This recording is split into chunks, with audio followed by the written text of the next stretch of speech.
siècle aurait perfectionné le système de retors, donc le système de masse oscillante. Comme le mouvement à remontage manuel, le mouvement à remontage automatique est un ensemble de petites pièces mécaniques agrémentées d'un rotor, donc une masse oscillante, qui se balance au rythme du poignet, ce qui permet de recharger la montre. Ce mouvement entraîne alors un jeu d'engrenages qui active le mécanisme de la montre. Tant que la montre est portée au poignet, elle se rechargera seule et n'aura donc pas besoin d'être remontée à la main. La réserve de marche d'une montre automatique varie en fonction du calibre. Cela peut aller d'une quarantaine à une cinquantaine d'heures environ, à plusieurs jours pour certaines, pour les plus performantes. Qu'est-ce qu'un calibre, vous allez me dire? Pour faire simple, le calibre désigne tout simplement le mouvement. Après aussi, il existe plusieurs types de calibres, mais je compte pas rentrer dans les détails dans cette vidéo. Donc si vous ne voulez pas remonter votre montre, veillez à ce qu'il y ait toujours de la réserve de marche. La montre à remontage automatique est le type de mouvement le plus apprécié des passionnés et les collectionneurs d'horlogerie car elle ne nécessite pas de réglage quotidien. Elle est donc plus pratique et plus fiable qu'une montre à remontage manuel.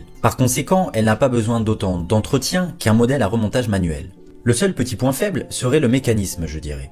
En fonction du calibre dont elle est dotée, elle peut également perdre ou avancer de quelques secondes par jour, ce qui est assez contraignant. Plus le calibre sera de qualité, plus la montre sera précise et performante, mais plus elle sera chère. L'industrie horlogère suisse a fait le choix de concentrer principalement sa production sur les montres mécaniques à remontage automatique. Enfin, si elle est plus noble qu'une montre à quartz, de par ses prouesses techniques et artisanales, ce qui explique son coût assez élevé, la montre mécanique est toutefois plus fragile et demande une révision tous les 4 à 5 ans environ. Elle est également moins résistante au choc. En fonction du calibre qu'elle possède, certaines sont également moins précises et peuvent accumuler un retard ou une avance de quelques secondes, même voire des minutes par jour. Passons désormais au mouvement tourbillon.